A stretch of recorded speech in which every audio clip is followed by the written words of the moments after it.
Good afternoon and welcome.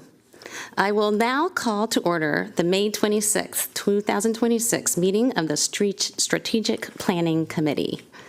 Before we begin, I would like to give my colleagues a moment to introduce themselves, and maybe I should introduce myself too. My name is Laura Stewart, and I represent District 4 on the Board of Education.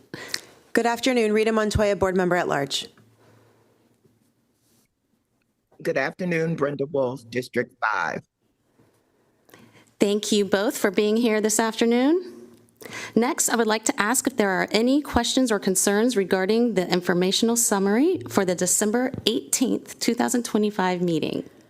I'm going to ask if we can do this at the end, as I have not seen the informational summary yet. I just requested a copy. Thanks. Okay, we can circle back to that. Thank you so much. So we will begin our agenda this afternoon. Here is what we will review. The strategic plan. Part of the strategic plan is very important. Target setting, and also strategies and tactics. We will look at, with that, if there are no initial questions from committee members, I will invite Dr. Addison and staff to begin with an overview of today's discussion. After each topic, we will pause to take questions from board members. Any additional questions before we begin? Okay, we may begin. Thank you. All right, good afternoon. It is now afternoon. Welcome Committee Chair Mrs. Stewart and Strategic Planning Committee members and all of our community observers today. This afternoon marks a seminal milestone in our multi-year operational journey. We are here to engage in a comprehensive discussion and session regarding our numeric target setting framework running through year 2030. We are moving past high-level aspirations to look closely at the math, metrics, accountability structures, and strategic tactics that will define student success across Montgomery County Public Schools. Before diving into the technical targets, it's crucial to take a step back and ground ourselves in where this work began. As you recall, the 4 Board of Education fully adopted the MCPS Future Ready fiscal years 2025 through 2030 strategic plan in June 2025. When we came before the board during that launch, we declared that this plan is anchored in a simple but powerful vision, that all students will graduate future ready, equipped with the knowledge, skills, and confidence to thrive and lead in a rapidly changing world. Our foundational mission is to unleash the potential of every student through rigorous academics, adaptability, critical thinking, and meaningful relationships. In that original launch presentation, we told the board that we would develop comprehensive interactive data scorecards to track progress. We also noted that our subsequent step would be to return to this committee to reveal the key operational strategies, map out specific tactics goal by goal, and engage in rigorous target setting. And that's why we're here today. This presentation represents the fulfillment of that commitment.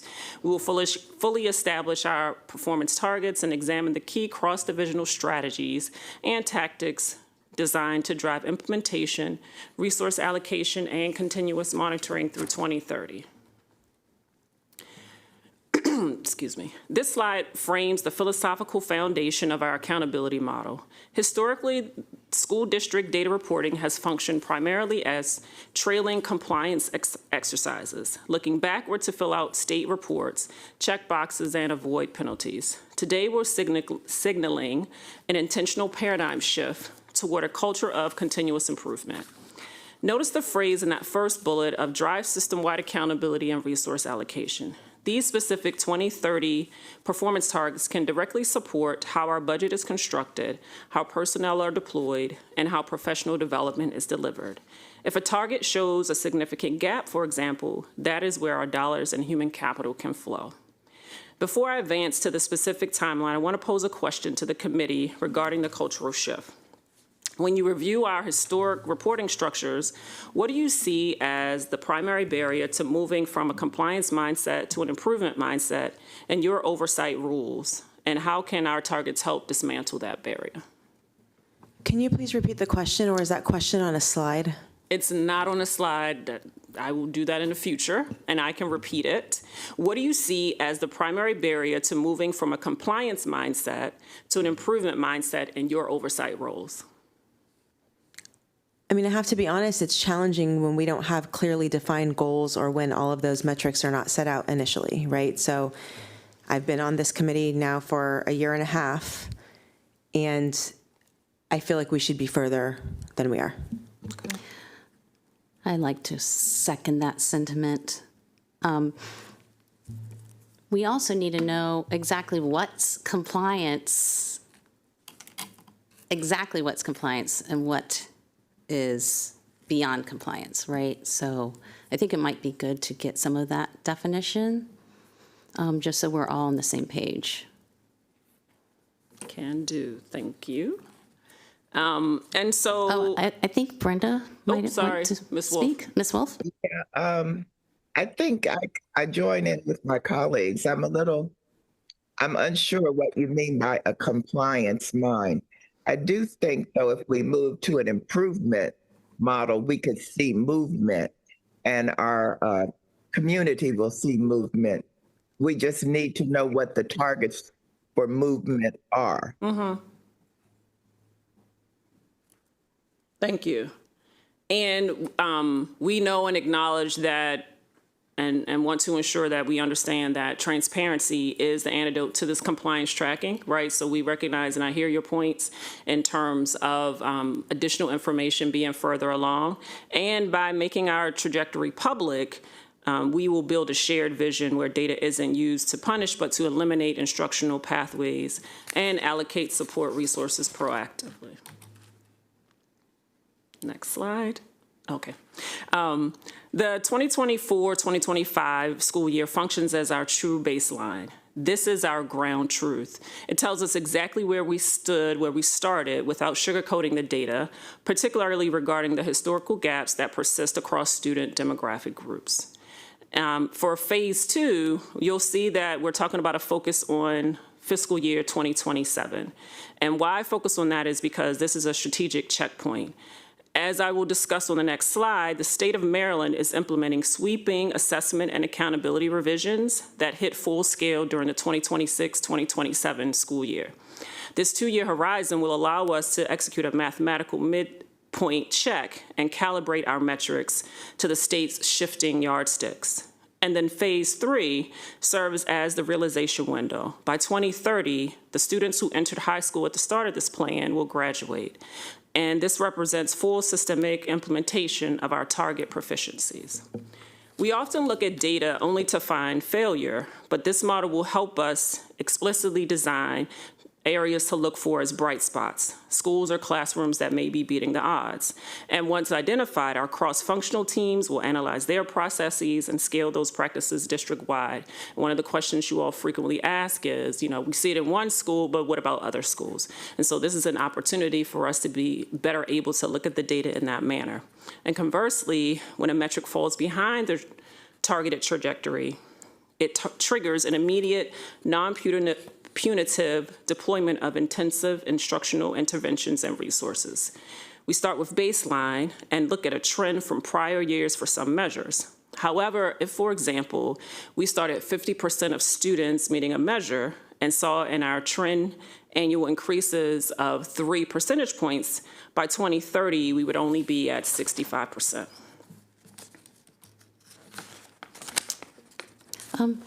Yes. Can we go back to last slide quickly? Not necessarily right now, but before we leave today, I would like to use this slide, phase 1, phase 2, phase 3, and then take a part of the strategic plan on the scorecard and kind of use that as an example of what we'll see as we move on.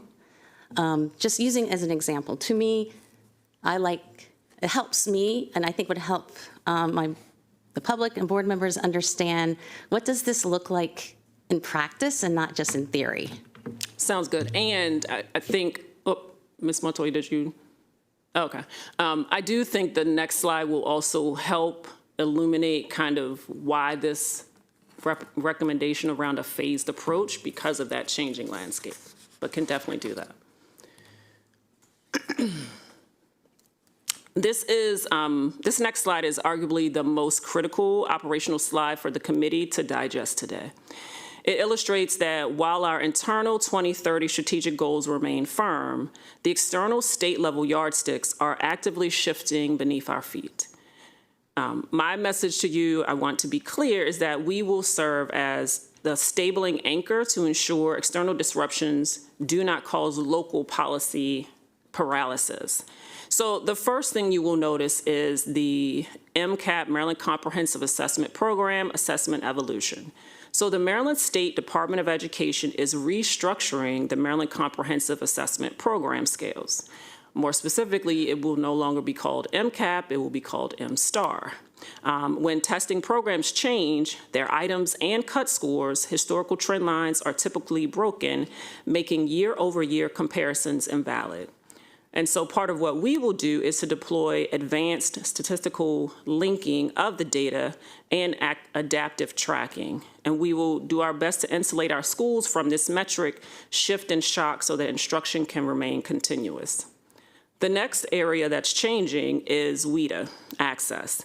The national WIDA ecosystem is fundamentally updating how English language proficiency growth milestones are being calculated. Because MCPS has a vast and vibrant multilingual student population, this changes our trajectory math as well. Our fix is once we receive scores, we will need to recalibrate our growth models to align with these new national scales, ensuring our goals for multilingual learners remain exceptionally rigorous but mathematically sound. Next, the new accountability index. The Maryland State Department of Education is officially phasing out the legacy school accountability star ratings, replacing them with a completely redesigned index scoring model. In order to work with this, we will not wait for MSDE to finalize this in late 2027, but we will work proactively to the best of our ability, of course, to map our Goal 1 academic targets directly out of the state's draft composite index components so our school improvement plans transition seamlessly. And also, the Maryland State Department of Education has discontinued their official state-level school report card equity report, which we were using. And our fix is where our local accountability matters most. And so if the state discontinues publishing a standalone equity card, we will continue to examine this so that we do not run the risk of becoming invisible with our gaps. MCPS will expand our internal equity analysis scorecards, and we will continue to disaggregate every metric by race, ethnicity, farms services, and other service groups to ensure that we keep disparities highly visible and actionable. Now, given the state is shifting away from its public facing and what you've just heard in terms of the changing landscape, how can you all as this committee best use what are your thoughts around the shifts and the impact on the strategic plan? That's a great question. And so can you repeat it one more time again? Sure. Because we don't have this in writing. We want to make sure we get it right. Sure. As you see these 4 shifts that are happening right now, many of which are impacting the 2026-2027 school year, what are your thoughts in terms of the implications for our strategic plan, which is impacting how we are able to set targets and move forward? I see Ms. Wolf. Yeah, thank you, Keisha. So as I understand it, you can't carry through the trend line because you're going to have a new metric, Correct. right? Yes. But I don't understand this adaptive statistical, the wording that you use, adaptive statistical, something that was on the slide.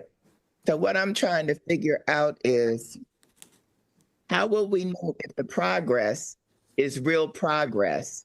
Because the baseline data will no longer be what you're measuring from. You're no longer measuring from the same standard. So how will we know progress is progress? So we have experienced this before, but not across all of the areas that we're about to experience it.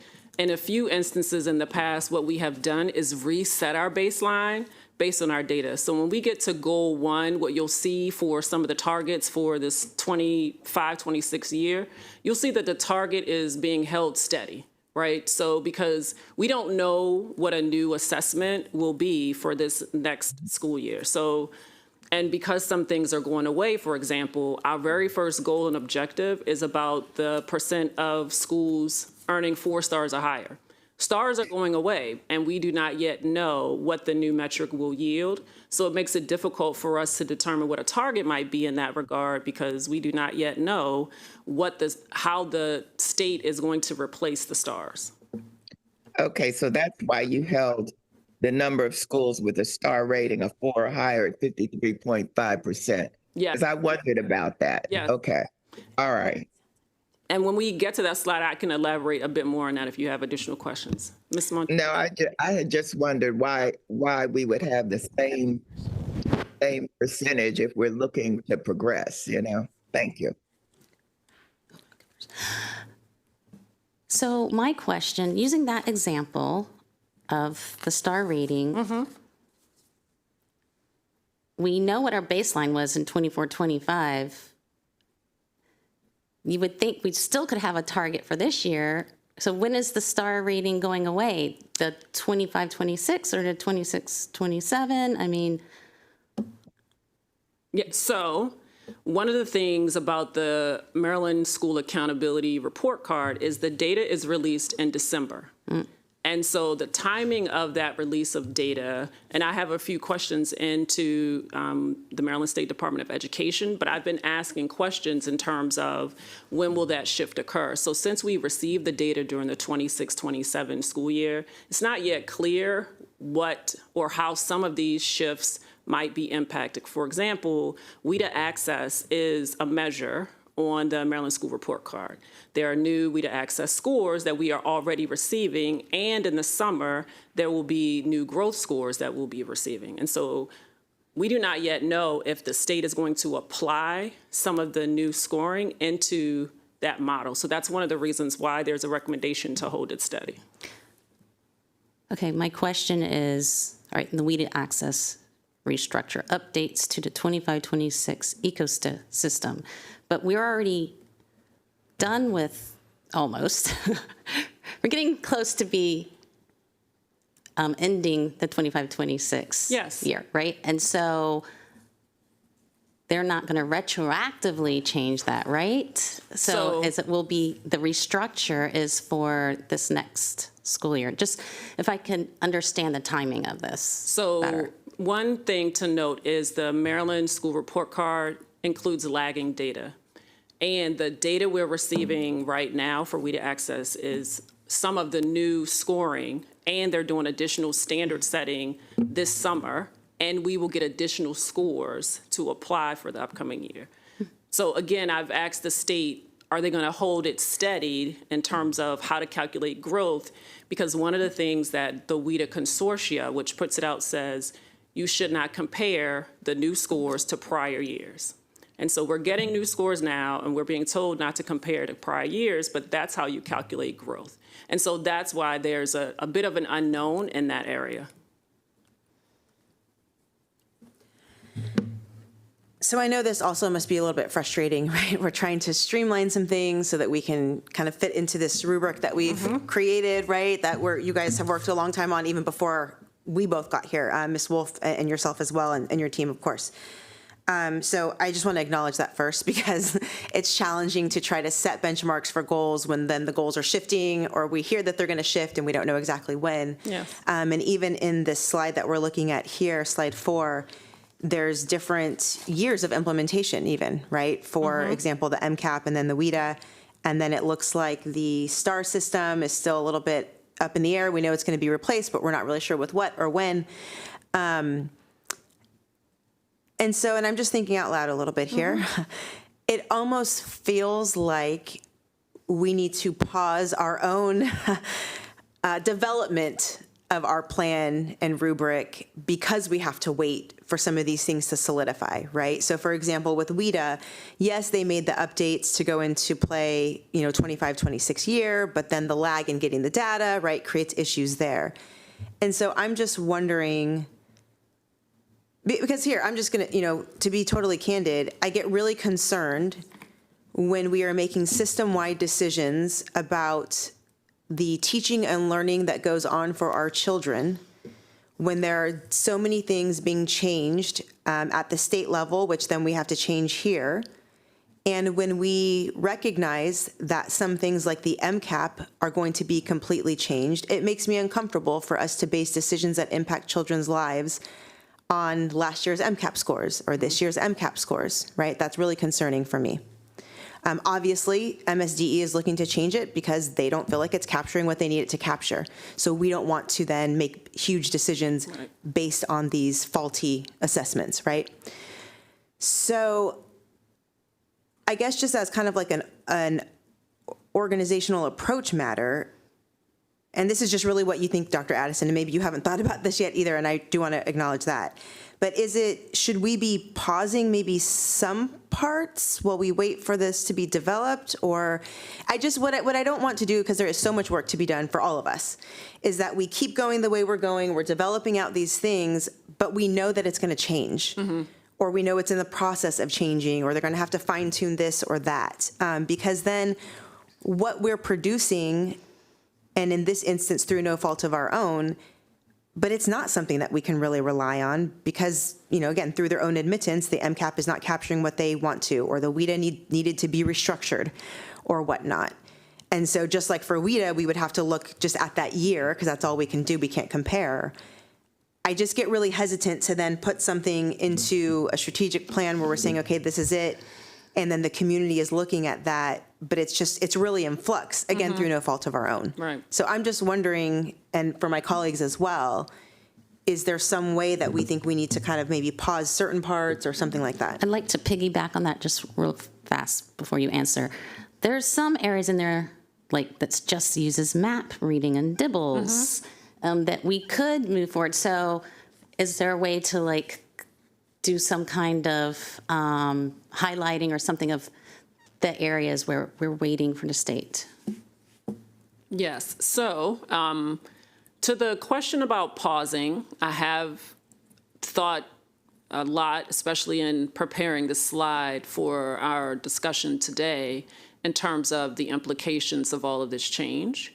I will say, though, the underlying essence of Goal 1, which is academic excellence and the focus on mathematics and reading and literacy, our underlying goal as a school district won't change. I think the area where we have to be intentional about and be thoughtful about what do we do is that target setting piece.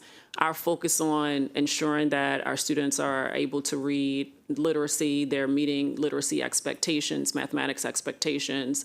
I don't see a need for us to pause on, but when we think about what percent of our students are where we need them to be, that's what makes it a bit more difficult for us to determine because we do not yet know how much the state is going to shift, for example, their state assessment.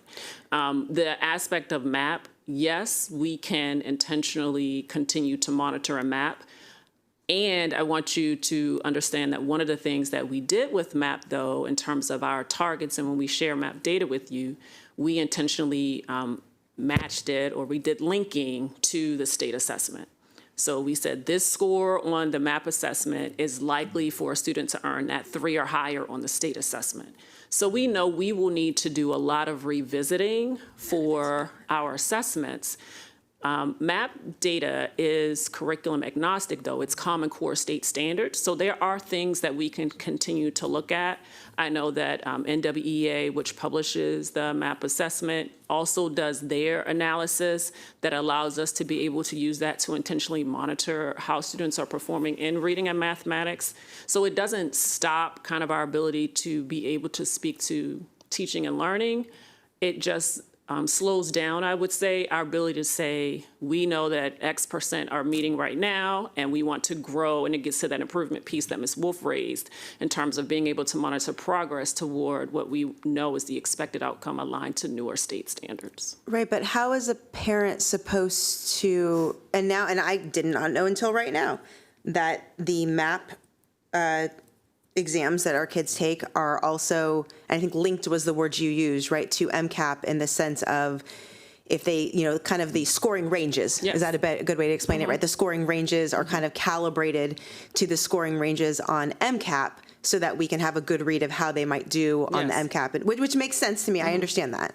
But if that's the case, and MSDE through changing, and I can't remember the exact word you used, but like basically changing the MCAP assessment because they're saying it's not capturing what they need it to, whatever that is, as a parent, as a teacher, as a school system, how are we supposed to rely on whether our kids are doing well for either of those, the MCAP or the MAP, right? So I hear you in that, yes, we can just, look at the MAP or the MCAP of this year and go, okay, well, maybe these kids were here in the fall and now they're here in the spring.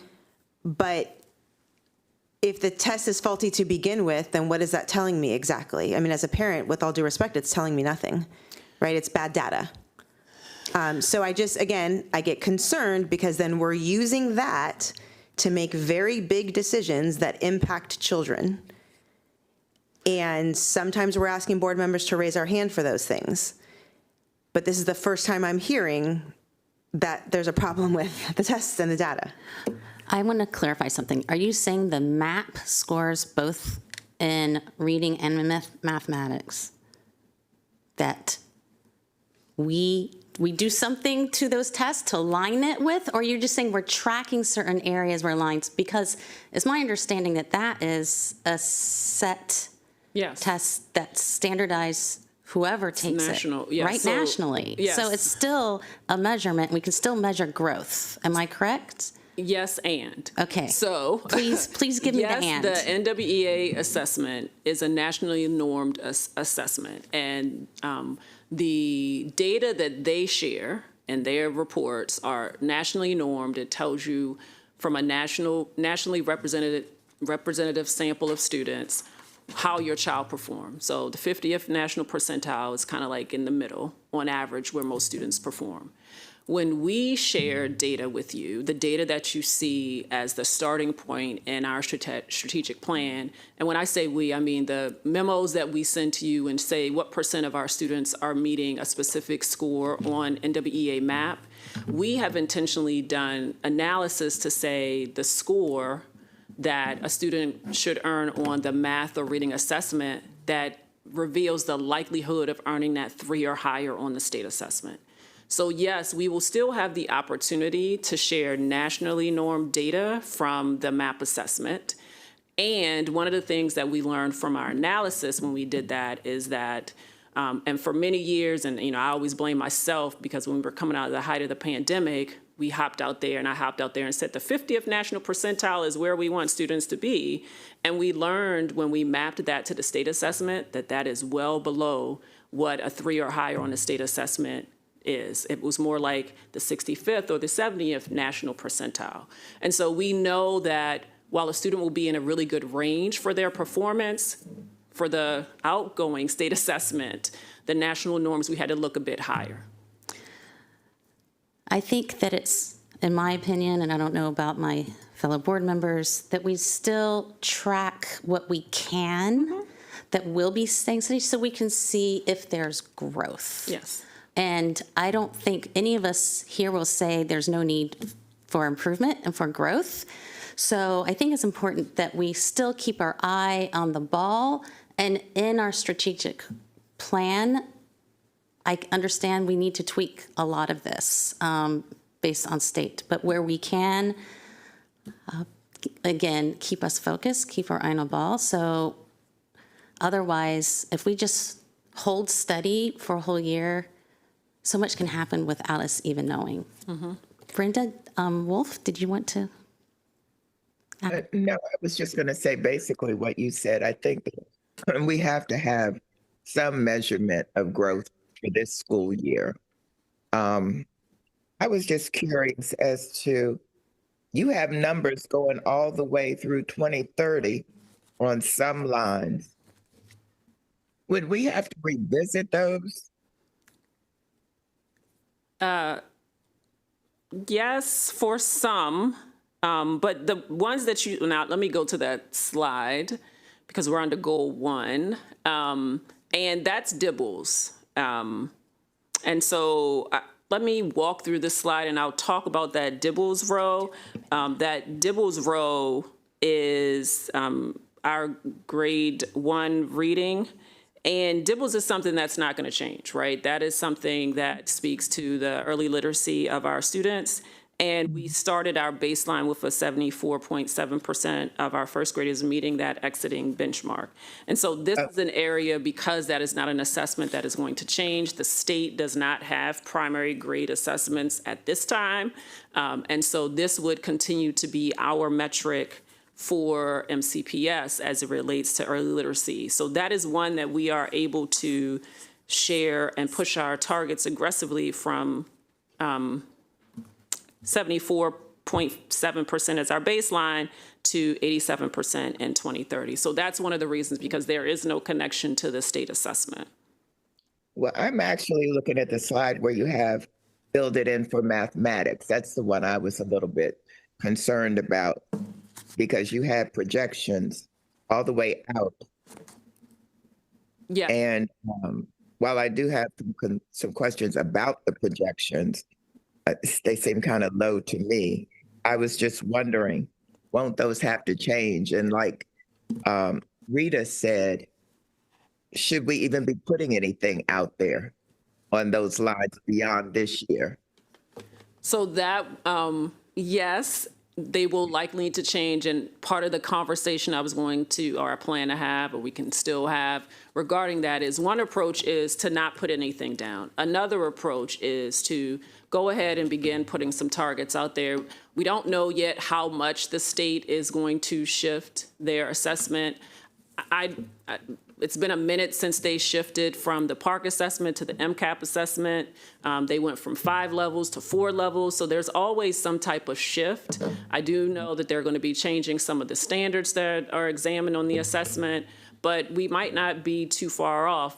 And again, that's an opportunity and it's a conversation for us to have in terms of, do we want to, hold ourselves steady, do 1-year baseline and leave the rest blank and reset our baseline data at the end of the 26-27 school year, because that's when we should ideally get our new state assessments? Or do we, and what you are speaking to, Ms. Wolf, for goal 1 around mathematics, want to still just take our baseline and continue to map it out through 2030 and potentially adjust them going forward? Yeah, I think you have to have some kind of target so that we can see progress. I just wonder how legitimate these numbers are.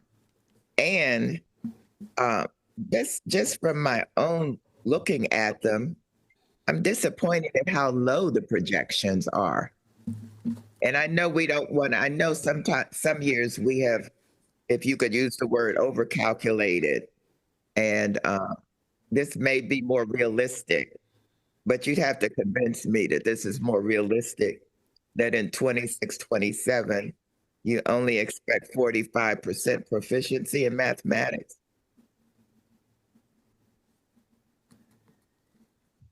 Just a thought. Mm-hmm.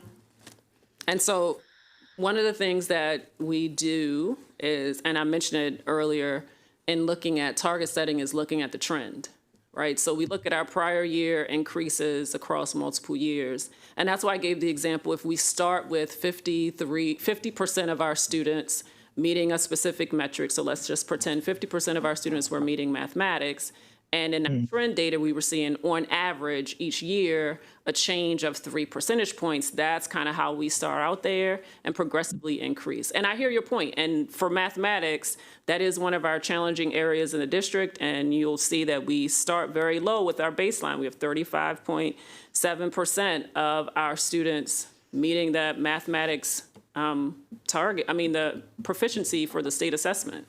So we start really low, and while we can have aspirational goals, we don't want to make it unrealistic. We want it to be an ambitious goal, but we don't want it to be one that, we would really, might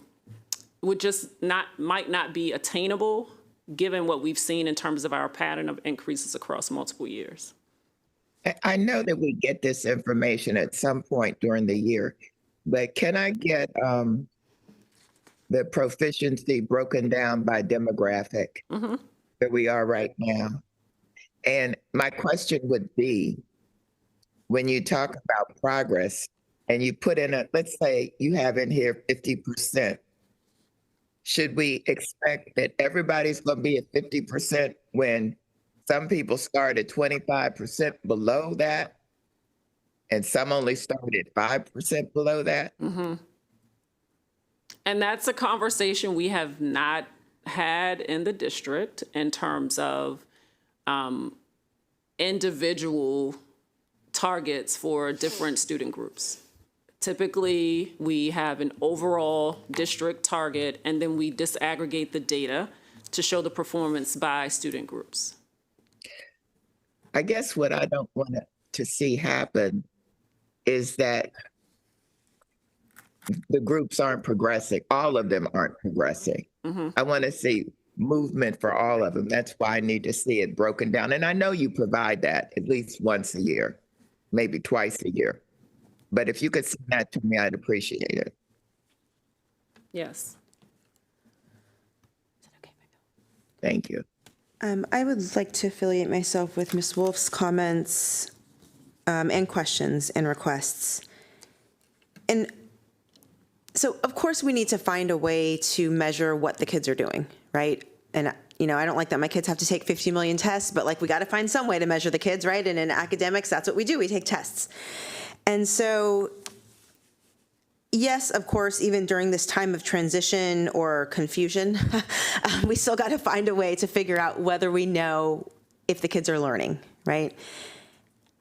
And so it's not that I'm saying like, okay, forget it, just stop all the testing until they figure it out. But what I do take issue with, and I believe this is a transparency issue, I'm a board member who also happens to be a parent, and this is the first time that I'm learning about these changes that are being made to these tests, that MSDE does not believe MCAP is capturing what it needs to, because if it was, they wouldn't be redoing it. And so I think I feel a little bit of frustration with our lack or unwillingness to make sure that families understand what these test scores are and are not. Because I will tell you, we are sending mixed messages, right? For years, really up until this year, I'm gonna say up until this year, oh, they're just tests, everyone try your best, right? That's what they tell the kids, and we're like, whatever, test scores, no big deal. And then all of a sudden this year, oh, wait a minute, they are a big deal. And even then, I'm sure there was messaging going out from individual schools, but at some schools it was probably stronger, at some schools, because, you know, again, first year, right? I get that. But then we're also being told, oh, and now these test scores matter, because if you don't do well on the test score, you might not get to be in that class. And little did people know, because I just really learned too, that that actually was happening even before that, right? If you weren't getting a certain test score, you might not qualify for that program or this program or that class, which I feel like was really unfair because we were not giving the community sufficient notice to understand that actually these test scores do matter. So now that we're back on the test scores matter again, I take offense on behalf of the community for us making big decisions about who gets to do what and who gets access to what based on these scores, since we have not taken them seriously, and this is only the first year where we tried to. And we know that the tests are not capturing what they need to, right? So again, totally understand we're in transition. We got to wait for some stuff from the state. We got to figure out how it's going to be operationalized here. But in the meantime, we have to be very clear to families that these test scores are not capturing everything and that we know that, right? Because what happens as a practical matter is that the kids get their scores and they start talking about them. And they decide who's smart and who's not, or who's this or who's that. And they're doing it based on faulty data, and that happens even at the youngest of levels. So when we are not clear to the community, and I'm looking at everyone in the room because there's about 7 other staff members besides Dr. Addison in the room right now, we have to be clear to families and students what these numbers mean and what they do not, and then we have to act accordingly. So that is my request, is that we have information now that these things are being redone. I haven't seen anything in messaging to the community to let families know, including the MCAP. So I just am wondering if we're going to be doing something to let people know, so that when these scores come back, they know what they are and they are not, and so that when they see them in the strategic planning rubric, as the word I keep using, that they understand what they are and are not. And I'm wondering also, and I think Ms. Stewart kind of mentioned something in this vein, like, is there a way to demonstrate on there for when there is a change, right? Like, I'm thinking of baseball, like there was an asterisk, right? This person, you know, I'm thinking about the baseball players that used steroids during that time, right? And they were like, well, if they make it to the Hall of Fame, are we going to have an asterisk so people know, right? Is there just some way, because we're not comparing apples and apples. These aren't Gala and Honey Crisp, right? This is like a potato and an apple or something. We don't even know yet. So I just want to make it very clear, because the community needs to understand what this is and what it's not. Yeah, no, I appreciate your comments. And, you know, I'm going to associate myself with your comments, because we are learning a lot of this change now ourselves. So it's not that we knew this information months ago. The state did an RFP for a new vendor. They found a new vendor. Typically, there's more time between a new vendor and a change in an assessment, but the state has an aggressive timeline to implement something for the 26-27 school year. So while we have information about change, we don't have a lot of information about change. And I hear your point in terms of ensuring that we inform the community about the impending change. And I just want to ensure that there are a lot of gaps in our knowledge about this change, because it's an ongoing change at the state level. It's an ongoing change for we to access that is impacting our ability to fully communicate everything, because we're still learning ourselves. And you know, when I try to, you know, obviously we have a lot of work going on here, so it can be hard to keep track of what's going on at the state level as well. A lot of times their meetings are on the same days as we have meetings. When did we start to get this information? Like, I know we probably got the WIDA one sooner because it says 25-26, right? So well, no, because WIDA is doing their standard setting this July. A lot of this is happening now. The RFP for the state, I want to say maybe closed, and I'll look back, I don't want to misquote, but it was like early February, March.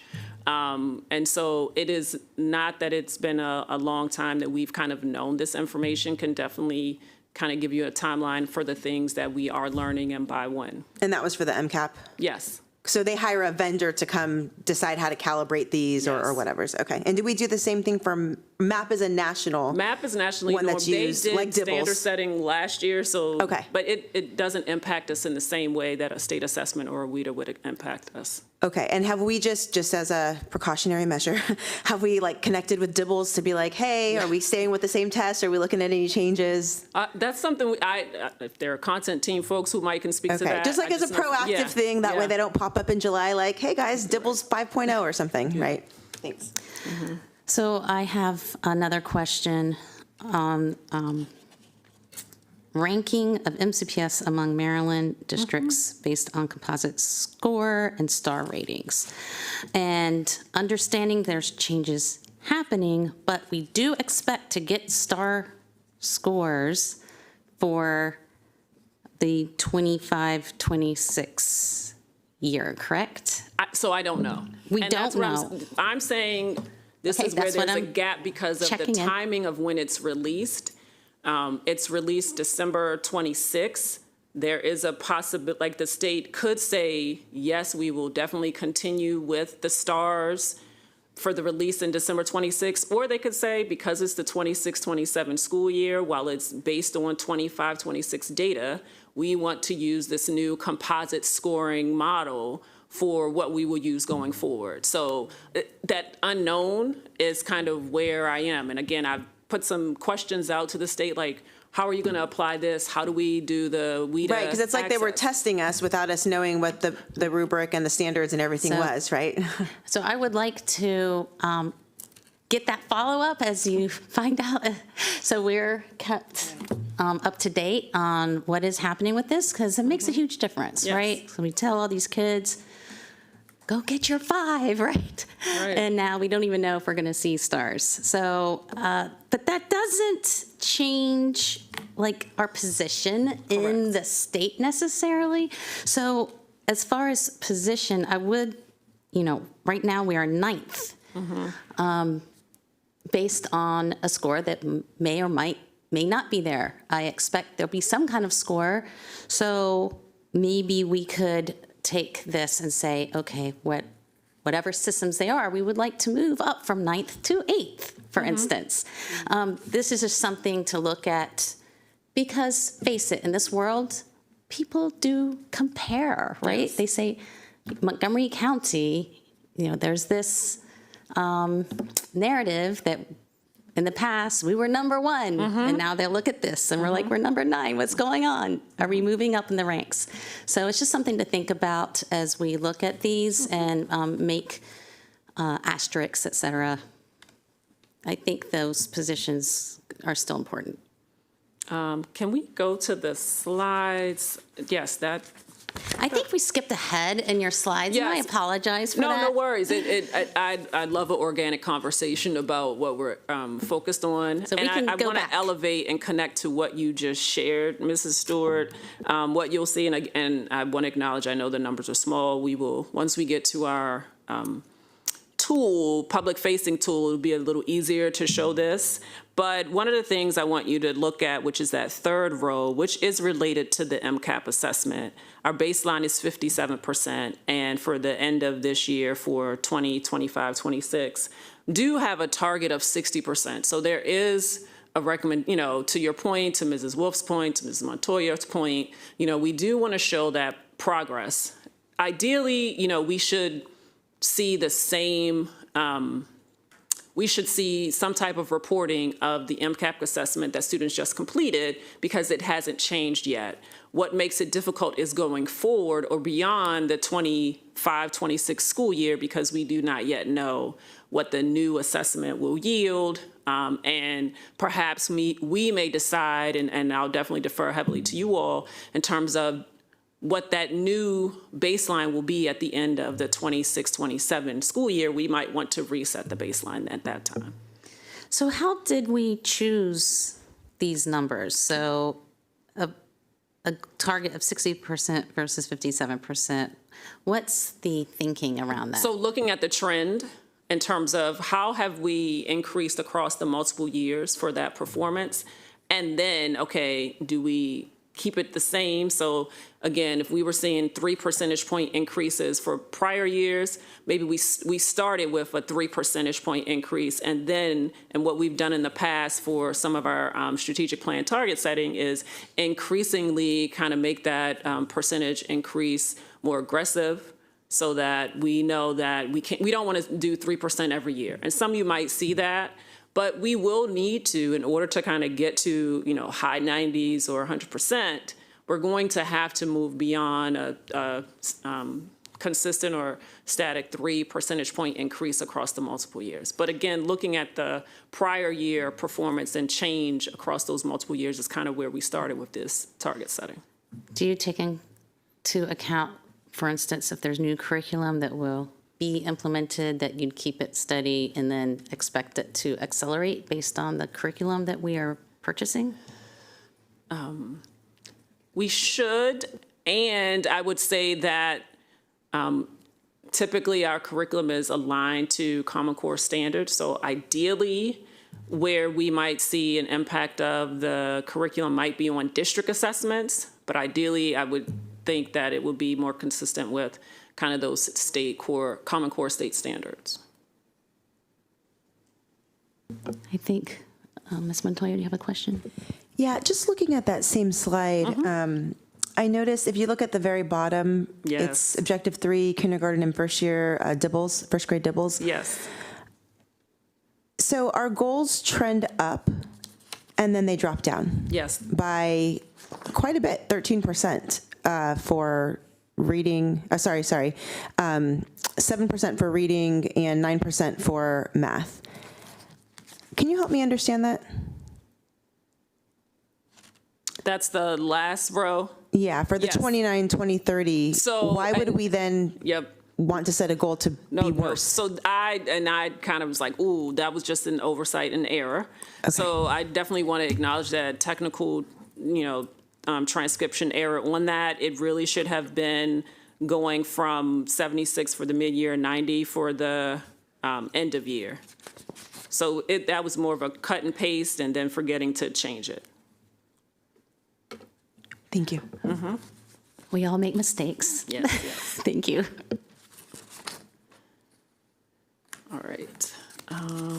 Let's see where we are. Going back to math, and this is the slide, and Ms. Wolf kind of hopped us there in terms of looking at math, and I mentioned how math has been one of our challenged areas, and one of the opportunities that we could hop out there and put targets for every year, recognizing, though, that it is highly likely that at the end of the 26-27 school year, we would need to reset our baseline depending on what we learned from the implementation of that new assessment.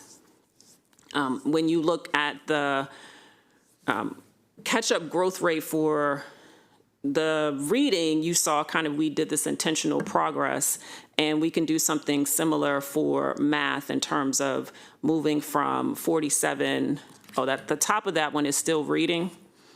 So moving from 47% in reading to 71%, I'm rounding 70.8%.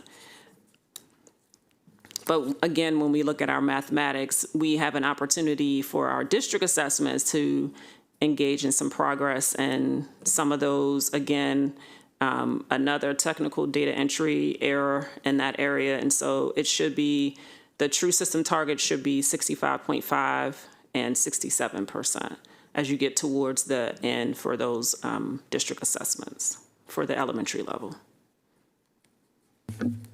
Sorry, just so that I'm looking at the right line, are you talking about, let me see here, it's 1, 2, 3, 4, where it says overall? Yes, So where it overall says for 60, elementary. 55, 55, it should be 60, 65? Yes, and then 67. Okay, thank you so much. Can I ask, just since we're in that line? Yes. Why is the middle school targeted growth so minimal? Like, I really want our middle schools to be doing better year after year than like 1% or 2%. Based on trend, that's what we see. And to what I shared earlier, definitely an opportunity to revisit and create some more aggressive targets in that area.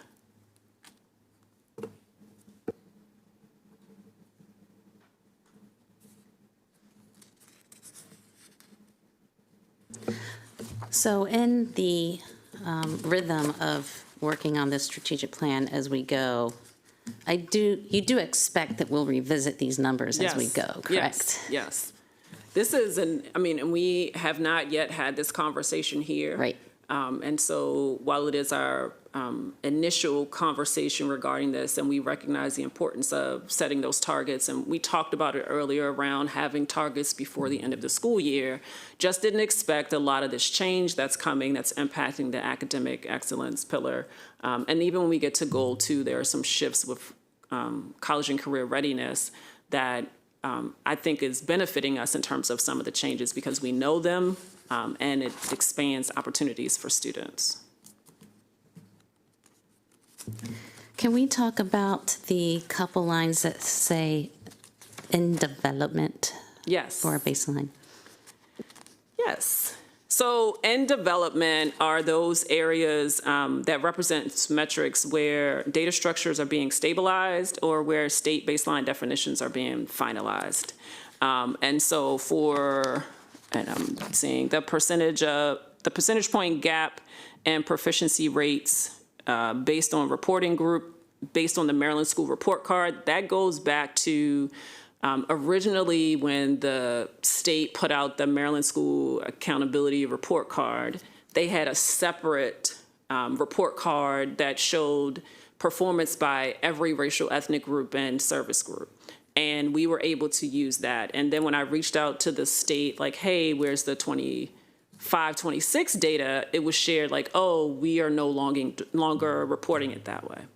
And so that's an opportunity for us then internally to develop a method in terms of how we will track that. One thing we already do is show our data disaggregated by racial ethnic group and students receiving services. And do we want to replicate what the state did, for example, for their model, which is looked at the performance of the student group minus, and then the performance of all the rest of the students minus that student group. And just to see, are the percentages similar and what that gap is. And so that's, and development means that we need to figure out how we best want to examine equity, racial equity or gender equity or service equity in terms of performance on the state assessment. I think this brings us back to, I can't find the right slide, but the slide that talked about, local equity stewardship. We haven't really gotten into that yet, and I think you mentioned this is why we have this part in development. We cannot take, again, our eyes off the ball on this just because state has decided that they're washing their hands. And I didn't know if, Ms. Montoya, do you have something to say about that? Yeah, I'm really concerned about that. Obviously, we cannot tell the state, we can tell the state what we think they should do, but we don't get to control that. But in our school system, we know that we value making sure, equity is one of our core pillars, right? So we know that we value making sure that all of our students have growth. And year after year, and I'm sure maybe perhaps Ms. Wolf will speak to this as well, the first time, not one of the first times, but I remember before I was even on the board hearing Ms. Wolf speak to this often. Our Black students and Latino students year after year have low percentages in terms of proficiency. And our Latino students actually have the lowest numbers, and that is not because they are all emerging multilingual learners. So I just get really concerned about that not being a focus. And so I want to know, when are we going to have this conversation, or what is that going to look like? Because it's definitely something that we need to take a look at. I think it's something the entire board actually needs to take a look at, not just in this committee. And I don't see much change happening year after year. So I'm really concerned, especially with new instructional materials coming in various spaces. How are we making sure that those materials are working for our students, or that the ways in which the materials are being implemented are working for all of our students? Thank you for that. I want to make sure I don't unintentionally misrepresent what this means from a state accountability lens. So the Maryland School Report Card is presented a whole school information, and it provides disaggregated data for different student groups throughout. What this is speaking to is they had a separate equity report card that showed gaps in performance. That's what they're discontinuing. So I just want to clarify, they're still going to show that disaggregated data, show the performance of different racial, ethnic groups and services around a number of the metrics that are in the Maryland School Report Card. It's just that separate, what they called equity report card, was discontinued. And so the opportunity there for us is, and that's the gap. How are we going to show that gap analysis of performance between different student groups? That's what we need to figure out. We as a district do a really good job in terms of providing information around the performance of all of our student groups, because that's how we know that there are disparities in performance, and we have these patterns of student groups performing lower than others. And our focus is, well, how are we measuring gaps? There are multiple ways to measure gaps. One of the models that we don't align to, and I'll just say personally, in terms of a deficit mindset, where you compare the performance of Black or Hispanic students to that of white or Asians, because that would like, you want to compare to what the standard is. So what is the gap to the standard? And what we've done in the past, for example, we've looked at Black students not receiving services compared to Black students receiving service to see what the gap is there. And so this is our opportunity to figure out what is our gap model going to be when we're talking about performance of students in our district. I'm going to go back in time a little bit. We used to have something called the Equity Accountability Model. And Developed and shared accountability. Yes. Laura, yes, can I just tack on to something yes. that Rita said before you go on? No, go ahead. I guess, Keisha, what kind of concerns me, and the reason I was asking you about the breakdown of the demographic data, we know that the scores are much lower from Black children, Latino children. What I don't know is what strategies we have in place that might be different that address that. Because when I go into classes, it looks like, we're learning, everybody's being taught the same thing, but maybe there needs to be some different strategies we employ. Do you know whether or not we have looked into that kind of thing? And sorry, Dr. Addison, before you respond, can I just add something to that? Because that's, I think, kind of a little bit of where I'm going to as well. And I just have to wonder if it's a test-taking issue. I'm a horrible standardized test taker. It precludes me from trying a lot of things because I know I'm not going to do well on the standardized tests because no one ever taught me how to take a test. And a lot of our students don't have that, or they don't have someone at home helping them to practice it or whatnot. And that could impact a lot of our students. In MCPS, though, we know that disproportionately, some of those things fall on our Black and Latino students. And so I'm just wondering whether we're doing something to address that, because then that's why I get concerned that we're making decisions about who gets access to what based on test scores when we haven't necessarily taught the children, the Black and the Latino children, how to take the test. Because it's not measuring their knowledge, it's measuring, do you know how to take the test? I'm just going to pause that for a second because we're getting ready to get into establishing strategy and tactics. And so I think that'll be a perfect opportunity just for a second, because before we go on to that, if I could just complete our thoughts about doing our own type of report card or looking at a model. I'm not saying it has to look like the model that was in the past, but some kind of indication, our own indication of how schools are doing, and then we can find those bright spots where we don't have as many of those gaps, right? And then see what are the strategies they're using, going back into strategy. But I think that it's worth a discussion. Yes. For us to come up with our own kind of equity scorecard. I don't know what my colleagues think of that. If you have objections, let me know. But if not, we can move on. I was thinking the same thing. Yeah, I don't have an objection, and I just am not sure if framing out a model is what we're supposed to do here today, if that's, I mean, just so I can be, I do think it's necessary, and I'm concerned that if we're just putting up statistics, we're just going, oh, yep, this year again, the Latino students X, but we're not actually doing something. And we can look at bright spots, but that doesn't necessarily mean that that's what the challenge is at another school, right? But I think we all think it's worth a discussion, maybe not here today. We could be here another couple hours if we got into that today. Yes, and definitely can definitely take that back and an opportunity for a future conversation in terms of what would we want to ensure is included as we measure that. And what's useful? I think that was Yes. Ms. Montoya's point. We don't want data for data's sake. Yes. We want to have tools to move us forward, not just to sit there and shrug our shoulders. Okay, maybe we can get on to strategies and tactics. Sure. So I will skip ahead. We talked a bit about, and this is goal 2, which is post-secondary readiness. And one of the things you might notice on here as it relates to the, and I just want to point out that college and career readiness row that looks like it hops rather aggressively compared to some of the other progress or targets that we had.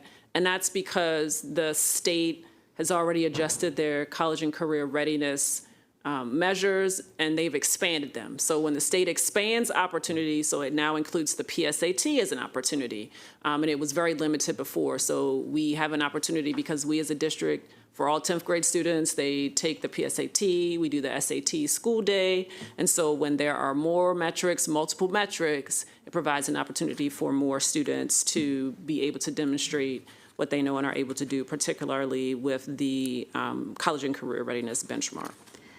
So actually, before we go on, sorry. Again, I see a lot of in development in this goal. Yes. And so what are we doing to get that baseline? Yes. So these, particularly for a lot of these metrics are connected and directly linked to Blueprint for Maryland's Future. And requirements, and specifically around expanding access to real-world learning and career pathways. And the end development that you see across quite a few of those roles, it doesn't mean that the work isn't happening, but rather indicates that we are actively building the data integration infrastructures within our student information system to support being able to capture this information. And so, upgrading, changing, shifts in our student information system takes time. And those are things that are being built in alignment with the expectations for a Blueprint for Maryland's Future. And so what you'll see a little later on in our strategies and tactics, they have a timeline. They've already been working on that. But because we don't have the infrastructure to kind of capture that information, we can't yet provide baseline data. It would be helpful if people are going to go look at this, the millions that will go look at this plan. If they see in development to have an ETA, I think would be helpful, because now we know it's not just going into a black hole. Yes. That we are working on it, and this is when we think we can get the data we need. Yes, can definitely update and enhance that. And again, this slide has a lot of college and career readiness, but I'm going to shift us to strategies and tactics because we've looked. Question first, sorry. Yes. I'm sorry, I didn't realize we weren't going to go to the Oh, slide no, we 8. can. Yes, it's my fault. We were skipping, and I No, that's okay. accidentally It's skipped okay. ahead. On slide 8, it says objective 8, all families will have an understanding of educational options and career pathways. Fantastic. Of course, I want our families to understand that. But it seems, if I'm looking at this correctly, that the way we're measuring that is whether or not they're signed up for Parent View, or whether they have at least one parent or caretaker with an active Parent View account. I guess I would just see that as a very small first step, Yes. because that does not tell me whether or not parents are on a particular messaging platform. In my opinion, does not tell us if they're receiving the information, understanding the information, or able to use the information. And as a parent who uses Parent View, it can be challenging and tricky sometimes.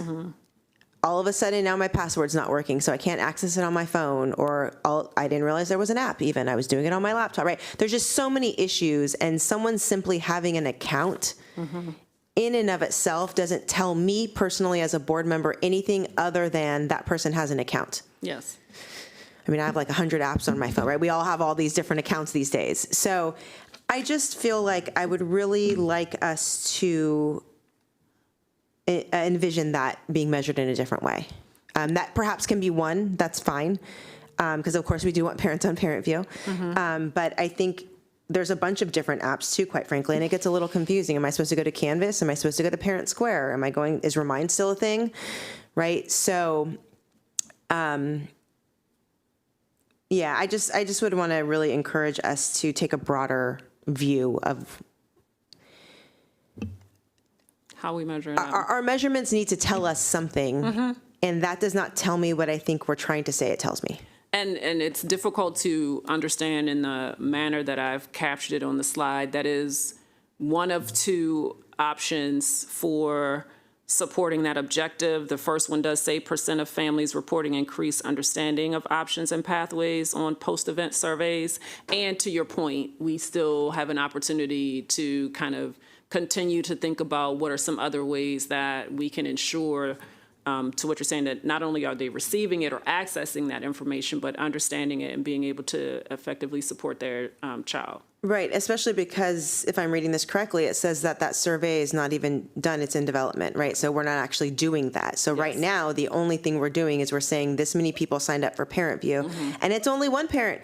No offense, parents, maybe it's the parent who's not like the default parent. We all know there's usually one parent who's doing the bulk of the educational labor, right? We don't even know which parent. So again, and then we know we have issues with getting responses sometimes on surveys. So I just think we might need to develop a few more types of measurements. Definitely. I do notice a very large increase expected of kids successfully demonstrating financial literacy, Yes. which is encouraging, but obviously we're going to have to work on how that is offered, right? So I presume that's going to be in some of the strategies. Yes. Because we go from 32% to 100%, which is great, but does seem a little aggressive. Yes. And I mean, one of the things that, and this is part of our vision as it relates to ensuring that things are accessible to students during the school day, right? So if we are providing access during the school day, let's say, for example, a certain grade level, we ensure that all students are taking a specific course, then our ability to get to those higher percentages is increased because we have created the infrastructure, the courses, the course pathway structure to ensure that students are accessing that course at a specific time during their matriculation in the district. Are we anticipating that the state is going to require that? Is that why the jump is so aggressive? Well, we as a district have had that as a vision for ourselves. There has been talk about the importance of financial literacy. I have not yet heard, and I don't know if someone from teaching and learning is here that can speak to that piece, but I've not yet heard that the state is going to mandate that as an expectation for us at this Because time. I'm just confused as to why we would ever think a goal should be 100% for a course that kids are not required to take. Now, look, I think everyone should take financial literacy. It's good to be financially literate kids. I also think there's a lot of other courses that work really well for kids, and they should be able to do things that they enjoy, and I'm concerned that we're already curbing that a little bit. And so when I see this, it makes me think that at some point, either the state or the school district anticipates trying to require that, right? And so if that's a conversation that we should have, then okay, but just so that you're aware of how this comes off, right? And since it's not currently a required course by either the school district or the state, it just seems a little confusing to me that we would set that kind of a benchmark versus, for example, the Parent View. Yes, we hope to get 100% of parents, right, with accounts for Parent View, a little different metric. Yes, no, heard and capturing that for taking back. Thank you. All right. Now we're ready. Now that we have thoroughly reviewed kind of some of those numeric data, we're going to transition into looking at the actual work that will drive some of these numbers, support kind of how we're getting there. And to do this effectively, we were intentional to use kind of standardized vocabulary. And we need to clearly separate what a strategy was from a tactic. And we met with several cross-divisional teams to engage in this work and getting them to focus on what are their strategies and tactics to support the various objectives under the goals. And so a strategy, and we use this exact slide with the groups, is our high-level structural approach. It answers the question, what is our broad theory of action? And so, for example, expanding access to advanced coursework is a broad strategic direction. And a tactic, on the other hand, is the highly granular aspect, operational step that makes that strategy real. It helps answer the question, who is doing what, by when, and for which specific group of students.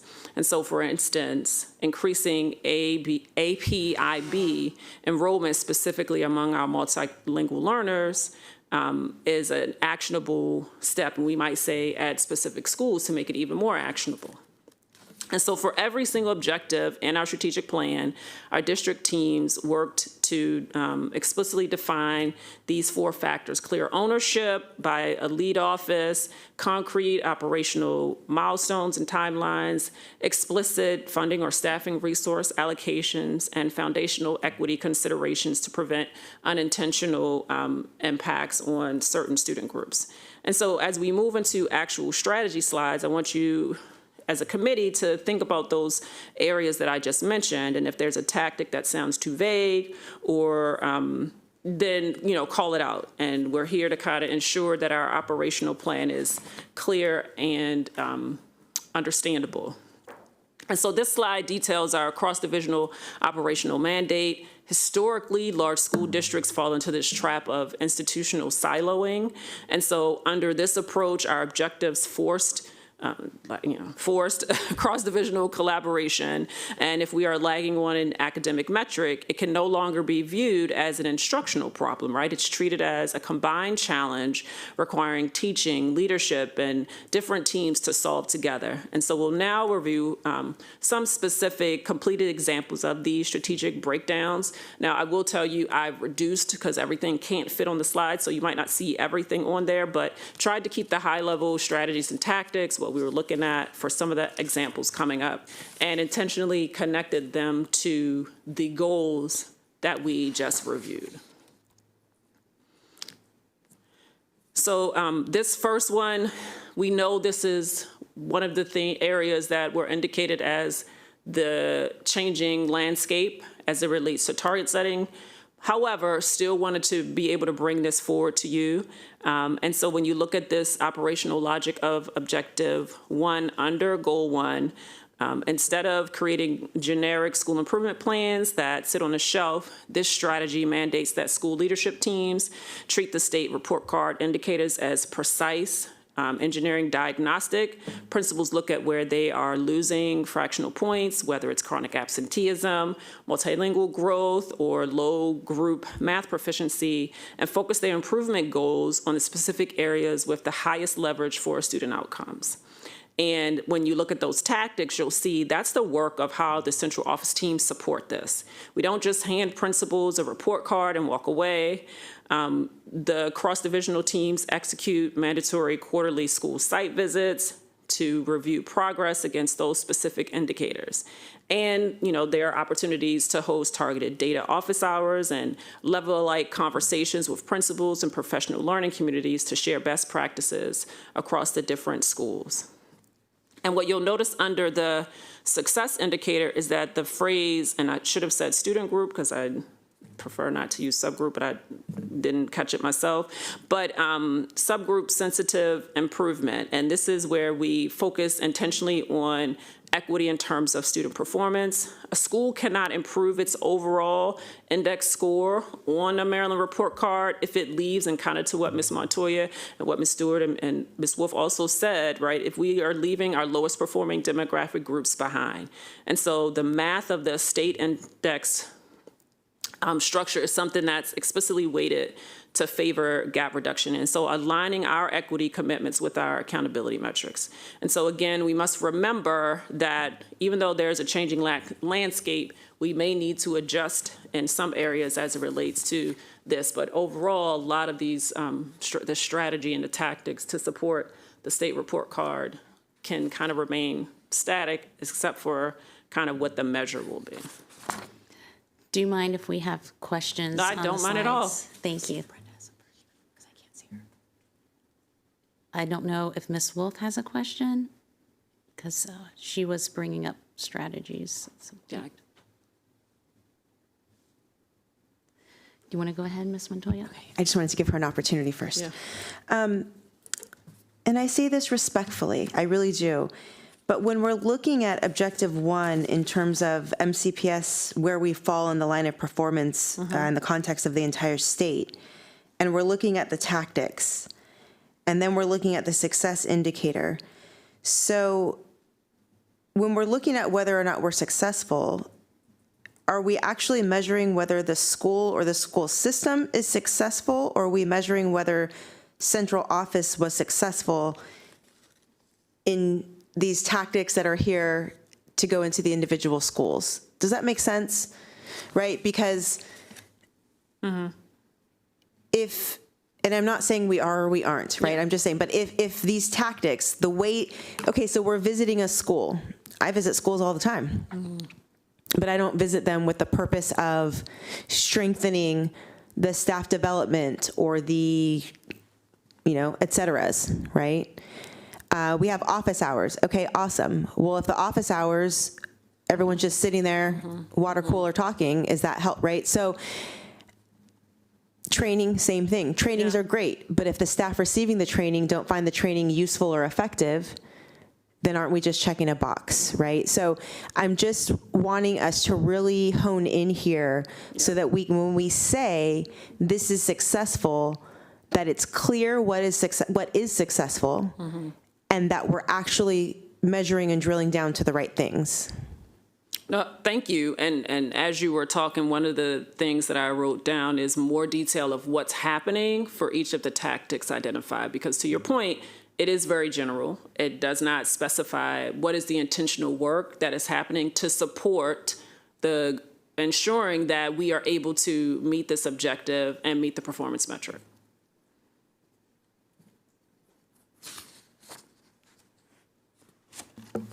I have to say that this is a lot to kind of process from this side, because all these different items could take a different strategy and tactic. Yes. Yes. So it's pretty broad. So we are still on goal 1. Is there anything you would like to highlight as far as strategy and tactics goes on objective 1, goal 1? No, I think one of the things I would just like to remind the committee is that, and the feedback that Ms. Montoya just shared is exactly what we need to hear in terms of that level of specificity that we need to ensure is included, because what should come across here is what is the intentional work that we're doing to ensure that we are able to meet our performance metrics, our targets, as it relates to this goal 1, objective 1. In preparing this presentation, one of the things I thought about is, because as I mentioned earlier, we have strategies and tactics for every objective. That's a lot. It's a lot to process, and I didn't bring all of that here today. Just, again, I knew it was going to take us some time. And so one of the opportunities we have is going back and to say, okay, when we look across all of the goals and objectives for goal 1, which we know are heavy teaching and learning, reading and mathematics, what are our key, like reducing it down to key strategies and tactics that can support those 2 overarching content areas. And maybe it's 2 or 3 as opposed to 8 to align to the 8 objectives, right? And so that's an opportunity for us to, how do we now refine across all of the things that we have and really truly make this cross-divisional work, and so that it's not like, oh, this goal 1, objective 1, strategy and tactic is specific to teaching and learning, whereas it really is a cross-divisional and everyone sees themselves in terms of that work that they're doing in this one. I think it's important that we also think about the 3rd bullet on slide 9 under what was defined, resource needs, the funding. What is needed to have the right tactic? Yes. And what resources were used, and where do we have gaps in those resources? It's really important. We are in the middle of budget season. Yes. So I have to say, this budget season has been very difficult. Yes. And trying to peel back, where do positions, exactly what children do they touch? Not physically touch, but as far as strategies and tactics go, right? Yes. And Yes. so this will help us moving forward in other budget seasons. I don't think this is going to get any easier. So we really need to know what resources are needed, and where was a tactic, where did it actually, do we think where it worked? Yes. So something to think about as we move through the strategic plan. Yes. And again, real estate on the slide, trying to fit everything, make it legible. I was trying to figure out what to include. I did remove I didn't think about it from a resources piece. I probably should have carved out a little nook to include that. But teams did share some of that resource information. So we do have it, and can definitely make sure we share that. And it's always good. What I always want to know is, how can we support you on the board, right? So we have these, that's a huge goal, right, for number one. And I recognize it's kind of the overarching goal of all these other goals, right? And again, even with the tactics, those are going to be kind of personalized for the school, because each school has their own school improvement plan. And as a parent, I've been lucky to be part of those meetings sometimes. And so I don't want that to be lost on the community, and it kind of mentions that in the strategy. But just always kind of bringing it back to, how can we support you, or what can we do to help reach these goals, is always helpful for me. Thank you.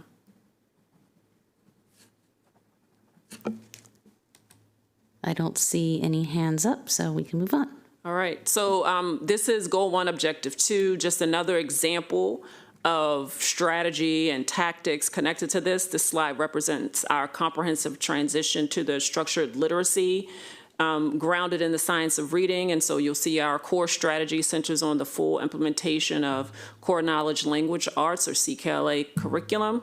And when you look at those first two bullets under tactics, we are mandating daily grade level instruction tightly aligned with central pacing guides. And at the middle school level, we are implementing the promoting adolescent comprehensive text strategies, or PACT strategies, across all content areas. And this means science, social studies, and math teachers are being trained using identical text comprehension routines.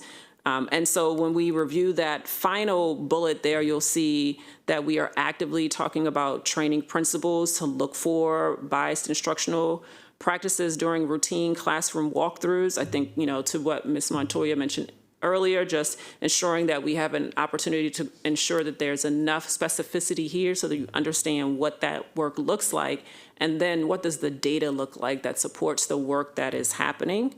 And we will provide data-informed scaffolding to keep students anchored in the rigorous grade level text while building independent literacy. And so these are just some of the ways, and I only pulled 2 for Objective 1, Goal 1, Objectives 1 and 2 in this regard. So I'll just give you a little time. So I noticed for Tactic 3, it talks about support for student engagement with grade level content. And I recognize that perhaps most students are engaging with grade level content on the day-to-day, right? But we also have, and then for our students who are below grade level, the goal is to have them at least grade level, right? But we also have students who are above grade level. And so are we not including them in this goal? Or are we not, right? I want those students to grow as well. Everyone's growing here in MCPS. So how do we make sure that we are capturing that, right? That everyone is growing from wherever they're starting? So I will invite anyone from Division of Teaching and Learning to join us if there's no one here. I will tell you that the answer to your question in terms of, are we not including those who are above grade level? No, we are not excluding them. They are definitely included as a focus in our strategic plan.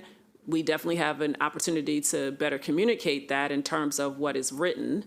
And I can definitely take your question back in terms of the how, and ensuring that we are able to provide information related to the performance of not only our students who are below or on grade level, but our above grade level students, and being able to demonstrate their progress and how they are continuing to grow as well. Okay, because it's really important to me, and I think you probably all know from being in this community, that it's important to this community that this is a place where all students can come and grow. right? And so I just want to make sure that we are consistently taking movement in that way. Thank you. Thank you. So I just wanted to note the tactic 4, classroom culture and practice. They're psychologically safe and free of bias. Do we look at like professional development, the participation, what's included? Is that part of that tactic?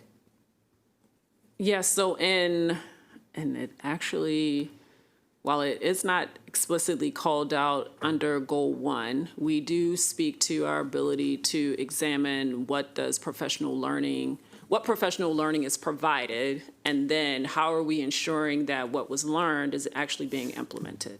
And I That's know the that's key, the question, right? That's the right? question you all frequently ask of Right. us is, it's one thing to be a part of professional learning, but how do we know that the learning is actually being actualized in a classroom setting? And so that's the work that we're getting to as well.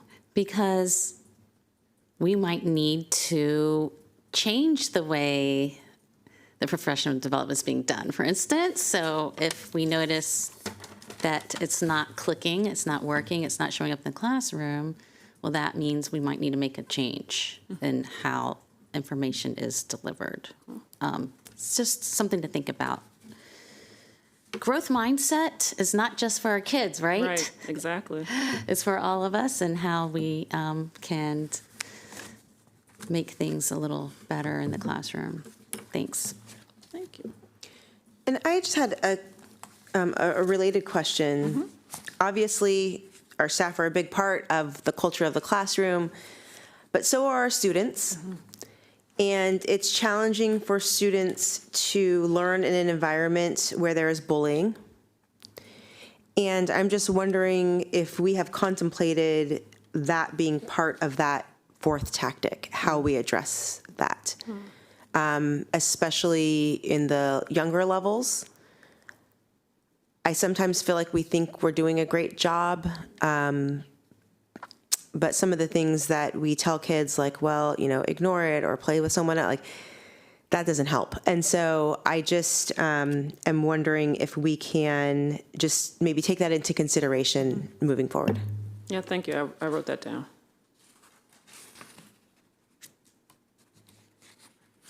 All right, shifting to Goal 2. So wanted to show a few strategies and tactics connected to Goal 2. This is Objective 1, which is all high school students will have a plan to be employed, enlisted, and/or enrolled in a post-secondary learning institution upon graduation. And so this centers on moving past kind of this focus solely on graduation tracking to establish an automated systemic monitoring structure. Historically, our tracking of graduation plans hasn't been one that's electronic. And so this strategy shifts that entirely into our core technology system. And so that's part of what you saw earlier in terms of an end development, right? But this is where we are headed. We want to ensure that we are working to intentionally collect this information. And so what you'll see here is that there was collaboration across different divisional teams to build out this centralized tracking module inside our student information system. And you'll notice that we have some intentional dates and deadlines of where middle school and high school students will be able to use a platform customized to do this 6-year academic plan and career path plan, which again, a lot of this is grounded in our blueprint for Maryland's future. And so we know from what research says that transition into 9th grade is a pivotal year. It is the single highest leverage point for graduation success. And so that is why you'll see in this tactic that it speaks to kind of that intentionality of ensuring that all students have one plan for all 9th grade students. And this is a formalized post-secondary goal milestone that they are to achieve by the end of their freshman year. And so central office teams will work collaboratively to execute this and work to support quarterly monitoring checks of the data, and having it in an internal system makes it much easier for us to be able to track and engage in that, because then we will be able to create reports and look at not only different student groups, but also across schools who might not yet have this intentional milestone that we want to put in place, and then build a structure where, for example, counseling teams will be able to engage in some targeted outreach long before the senior year of a student. Go ahead. So, question. It's really important that we get kids to think ahead, right? Because you have to plan what classes you should be taking. Are you on target? But I think part of the tactic, though, should include revisions.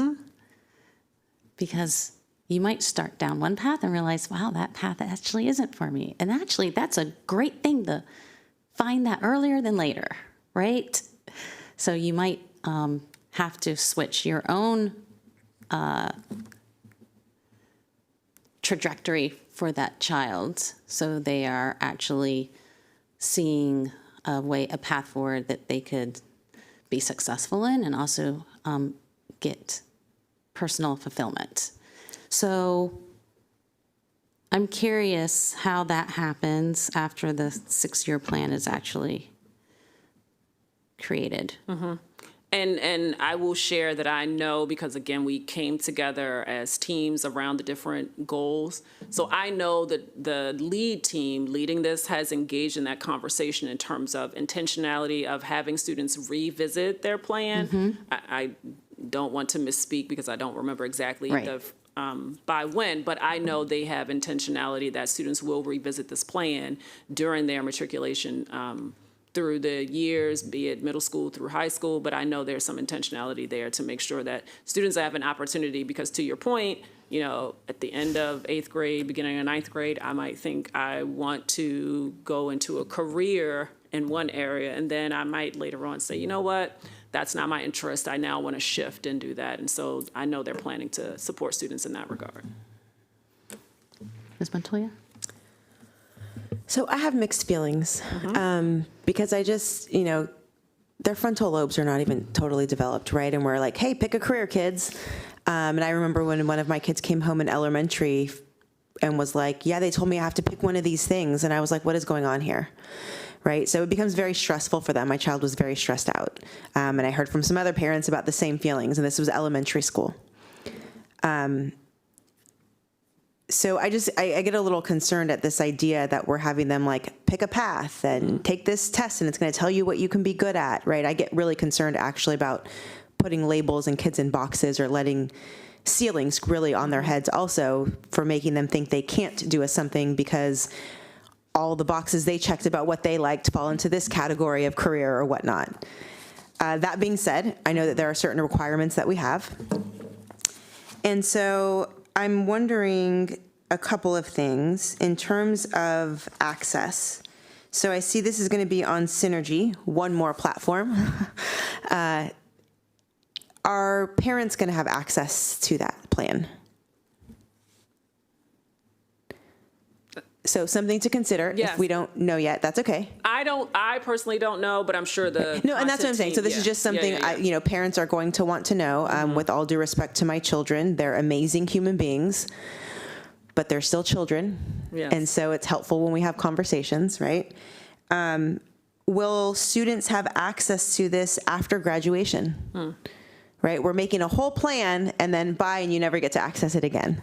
And I say that because sometimes I get emails like, "Hey, I need this document I had when I was at high school 2 years ago. Is there a way to access it on Google or whatever?" Right. So just things to think about. And then I just want us to make sure that in these meetings or these workshops or however this is going to go, including with revision meetings, which I do think need to happen, that we're making sure we're not conveying to students that like, okay, this is your plan. Because I see a lot of students feeling extremely stressed out. And there's so many factors for that. But a lot of it has to do with this hypothetical plan they're supposed to be following for success. Now, that messaging comes from all over the place. That is not just MCPS or parents, the society. Right? There's so many messages our kids are getting these days about what success looks like. And so I just want us to really be mindful, because I hope you do change your mind throughout the course of high school. And if you don't, I might actually get a little concerned, because you are changing from year to year, from semester to semester. I mean, I know adults who I never thought I was going to be on the school board. This was not part of my plan, right? So I just want us to be very clear to students in the way we engage that, yeah, this is a plan and plans change, and that's okay. Right? Because I just am not sure how, some of these kids are going to be 13 or 14 when they go into high school. So we're picking something for your whole life now is not advice I would give my own children. It's just not. No, I appreciate that point. And I was going back to a couple of our objectives under this goal, and just want to lift up that part of the objectives under Goal 2 are about career exploration. So to your point, and I hear you in terms of, it's not that we want students to feel bound with one decision, but providing them opportunities to explore different things. And so when you look at some of those objectives under Goal 2, you'll see that our plan is, okay, at the elementary level, you're having opportunity to just be exposed and explore different types of careers. And then at middle school, and then at high school, which will hopefully give you some idea, but it might not, and that's okay. And so I definitely hear your point in that regard. I just want to lift up also mental health is definitely an issue with some of our kids that feel like they're not meeting their 6-year plan, right? They're off their plan. Oh my gosh, my life is over. Which, from our vantage point, we know, like, there's not one pathway for success or happiness in your career goals, right? So it's just something to think about. Yes, it's important to have goals, but there's more than one way to get there. Yes. And mental health, I do think about kids' mental health when they are put under so much pressure. For instance, to get that associate's degree by the time they graduate, a lot of these kids are going to be okay if for some reason they couldn't quite get there. I'm not saying we don't have goals, but we also need to have that balance, in my opinion. But that's just going off this meeting a little bit, but I just wanted to bring that up because I think it's important for kids and parents to know that there's more than one way. No, thank you. All right, this next goal, still, Ms. Wolf. Yeah, I just have one thought on the measures under Objective 1, the post-secondary plan. Like my fellow board members, I'm a little bit concerned, and I know that a lot of this is a requirement under the blueprint. I was wondering, did we talk to any students about the measurement?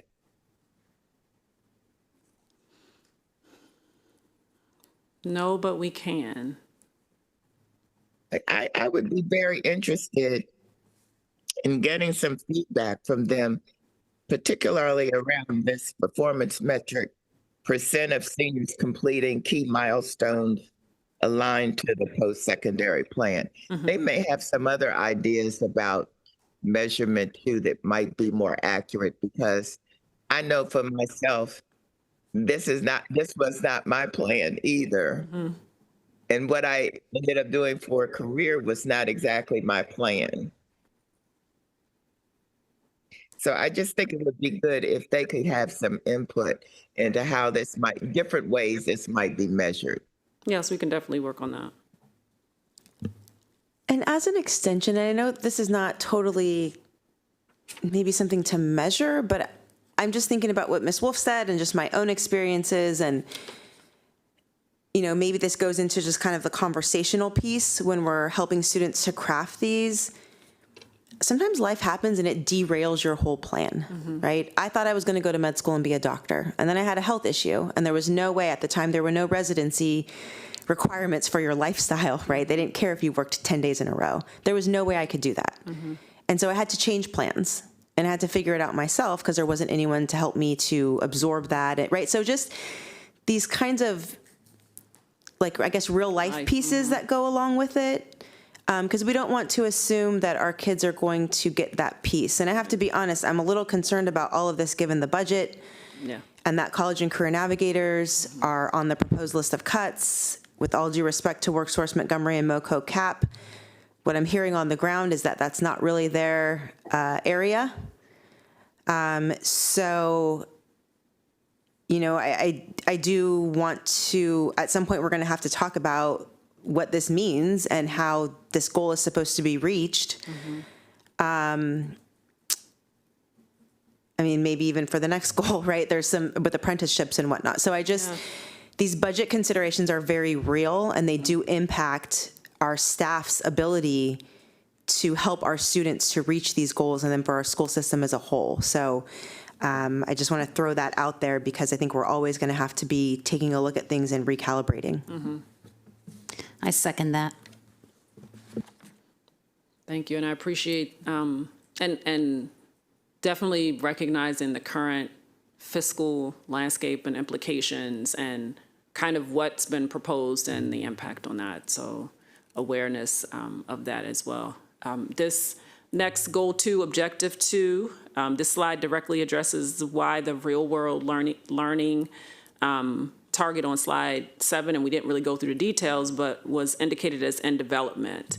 Again, this is connected to our back-end data engineering that we need to do to be able to capture this information and ensure that we have a way to systematically track the metric. And so, you know, our opportunity here is to begin to build, create these suggested, and you'll see these tactics, create intentional internships, apprenticeships, field experiences in a way that we're able to capture that information to more accurately report all of the experiences, and move to, you know, establishing unique dedicated course tracking codes for every approved internship, apprenticeship, and capstone experience so that when we do get those questions, we're better able to answer that. And so that's some of the ongoing work that is happening. And, you know, there's an approach to, and again, these were developed well in advance of this current budget season, but just thinking about some of the ways that were identified in terms of being able to engage in training to support secondary counselors and knowing and understanding how to do this work. And we have an internal graduation validation dashboard that schools use to help them monitor the extent to which students are enrolled in these experiences. And so, and this is one of the reasons, again, why things are indicated as in development. But, you know, we are continuing to work towards these various areas.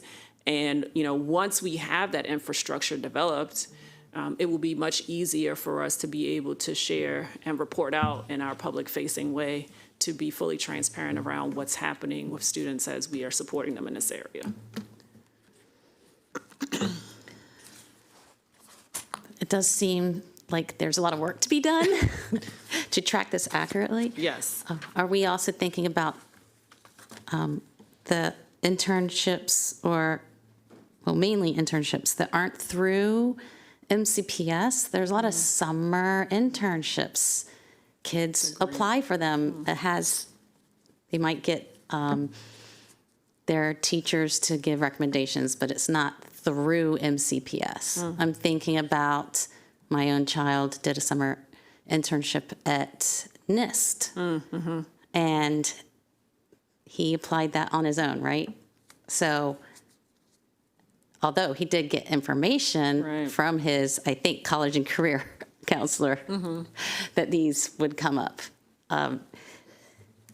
We might need to have surveys for students that they need to fill out before the school year ends and those kind of things. So we capture all the data, even if it's not an MCPS internship.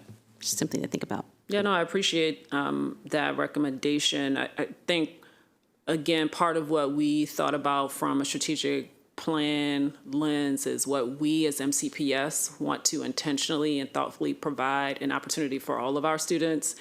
And I don't recall if the team thought about experiences that students may engage in outside of MCPS, so that's definitely something I can take back.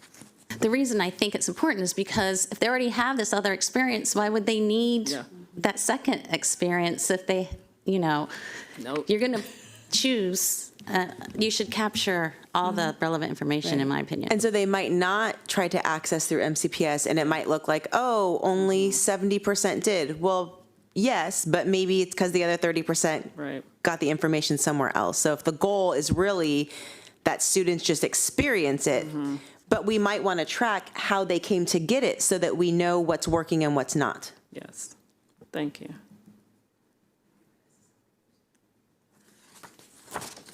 All right. All right, we're coming to a close. Look at that. So, we've talked about a few things, and during our conversation today, I really appreciate this, conversational approach to this presentation and just being candid and open in terms of what challenges we are facing as it relates to finalizing our targets, our local data stewardship, and, what evidence and action in our data that we're going to use. And so we know that we have our baseline data, and we need to hold ourselves publicly accountable to these as we get to that 2030 end of our strategic plan. And we're going to need to move forward, and we have to recognize the state has a lot that's impacting definitely goal 1, which is one of the heaviest pillars of what we do, which is that academic excellence piece. And so our data is completely meaningless if it just sits on a slide or our dashboard. And so part of what our core charge is to ensure that we have this systemic alignment of our daily instructional practices to this work. We recognize the implications of our current fiscal situation, but we're going to continue to engage in continuous ongoing monitoring of our data to support directly impacting what's happening in the classroom and identifying those gaps in what we need to do. And so I put that quote at the bottom because it really is one that resonates with me. It's kind of emerging, and it says, "A true commitment to improvement requires a shared vision. We transform data into the information that empowers our instructional teams to unleash student potential." And so this is how we will fulfill the promise of our strategic plan to not only you, the board, but to our educators and the community to ensure that every graduate exits Montgomery County Public Schools future ready. So with that, any more comments, questions, discussions? Well, first of all, I want to thank you. You were alone out there fielding all of our questions, and it touched so many parts of our school system, and this was a great discussion. So I want to thank you for that and the openness about where we are, where we aren't are, and what we need to do pushing forward. I appreciate that. I just wanted to ask, will we have some of this data as far as our initial target and I'm missing the words, target and the baseline plus the target and how we met or didn't meet the target? Yes. Will we have some of that this summer? Because the reason I'm asking is I'm thinking about having a meeting this summer to kind of set the plate for the next budget season. In my opinion, we are going to have to be as proactive as possible because, again, I do see a challenging budget season coming up. Yes. We're not even done with this one. This one is challenging enough. But I just wanted to throw that out there. Do you think we'll have some data we could review? We can definitely have data within our control that we can review. So things that we can access ourselves, like map data, we can get that from the vendor directly. We don't have to wait. District assessment data are our own aspects. The pieces that, and we have our WIDA access data coming in, and so that data will be finalized. The state assessment data do not yet have a definitive timeline of when that official data comes to us for public reporting, but to the extent possible in areas where we have the data, I'm hopeful, and I know what the Maryland State Department of Education has been intentional to kind of get data to us sooner than they used to. So I'm hopeful that perhaps by mid-July, we'll have some of those data points to be able to engage in some conversations around whether or not we met our targets. Well, working through people's, vacations, et cetera. Yes, We'll see yes, if we yes. can get that together. Okay. And maybe not a 2-hour meeting, but maybe an hour meeting just to get us calibrated so we're ready for what's coming up. Yep. And beyond that, I don't have any more questions. Does any of my colleagues have questions? Okay, great. And do we have any questions about the informational summary from December None at this time. or March? Sorry. No, and I did have an opportunity to review it. Thank you. Great, thank you. Seeing no further questions, that concludes the Strategic Planning Committee's business for today. I move that the committee adjourn. Without objection, we thank moved. everyone watching. Thank you.